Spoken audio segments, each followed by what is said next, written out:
Good morning, students. Welcome back to our economics class. Today, we are going to learn a new topic that is human capital, and this is part 1. This class we are going to start human capital formation.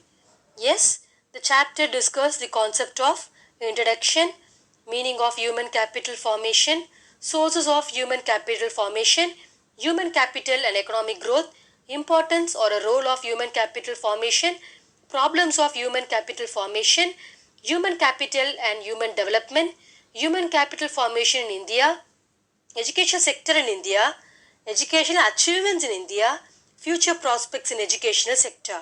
So in today's class, we are going to start with physical capital and human capital. Before starts with physical capital and human capital, a small intro of human capital formation. The development of human resources means increase in the quality of human being. So what is the development of human resources is nothing but to increase in the quality of human being, which helps in the process of if humans quality improved, what will happen? That helps in the process of growth and development of the economy. Yes. Now what is physical capital? Physical capital, it includes all those inputs which are required for further production like plant and machinery, factory, building, raw materials, etc.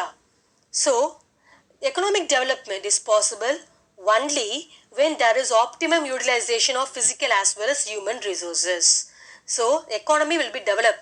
How it will develop? It will develop only through the optimum, whatever may be the utilization, whatever may be the resources is available in the economy, we are going to make use of it. So that's why where there is optimum utilization of physical as well as the human resources. Yes. Now physical capital includes all the inputs like plant and machinery, factory, building, raw materials, etc. And physical capital is needed to make use of physical resources. So why we need physical capital?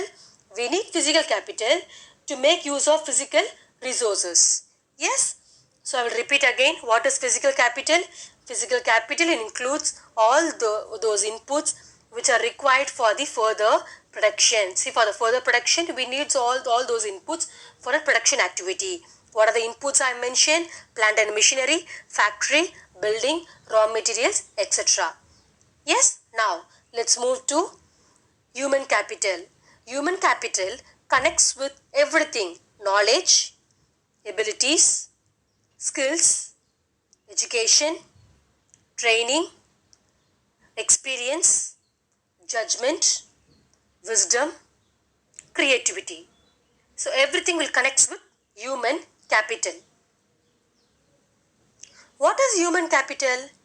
Human capital is required to the stock of skill, ability, expertise, education and knowledge embodied in the people.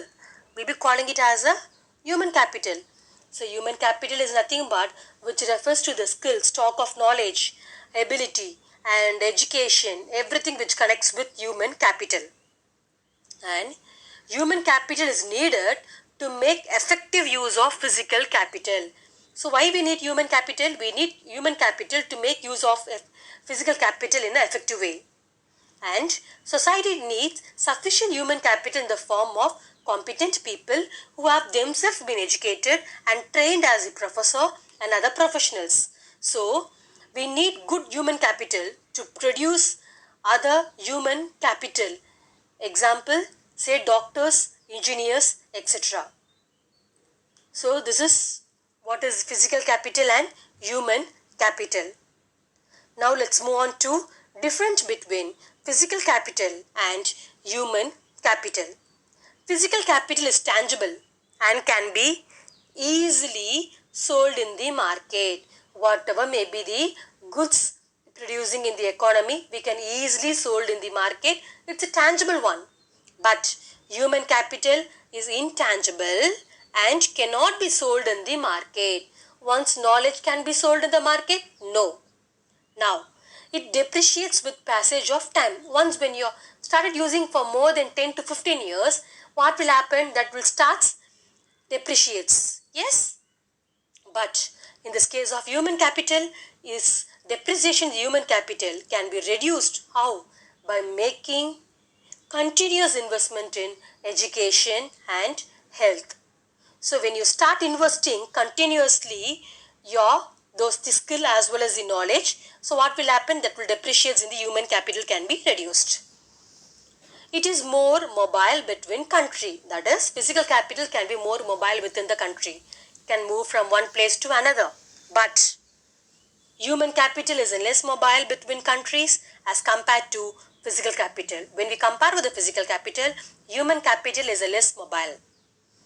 Physical capital like machinery can be separated from the owner after using it. If the owners plan to sales to someone, so we can separate from the owner. But in this case of human capital, the skills of the persons cannot be separated from the owner. Now, fifth point, physical capital is outcome of conscious decision of the owner and is mainly an economic and technical process. So physical capital is mainly for economic as well as for the technical process, but formation of human capital is partly a social process and partly a conscious decision of the possessor of the human capital. So it's a part of both. It can be built through import, but human capital formation is to be done through conscious policy formulation. Human capital connects with skills of a people and roles of a people. Meaning of human capital formation. Human capital formation refers to, human capital formation refers to development of ability. Each and every human's ability should be developed and skills among the population of the country. We'll be calling it as a human capital formation. So in today's class, we saw those concepts. First, intro of human capital formation. Second, what is physical capital. Third, what is human capital, and comparison or differentiates between physical capital and human capital, and at the last, meaning of human capital formation. Thank you, students.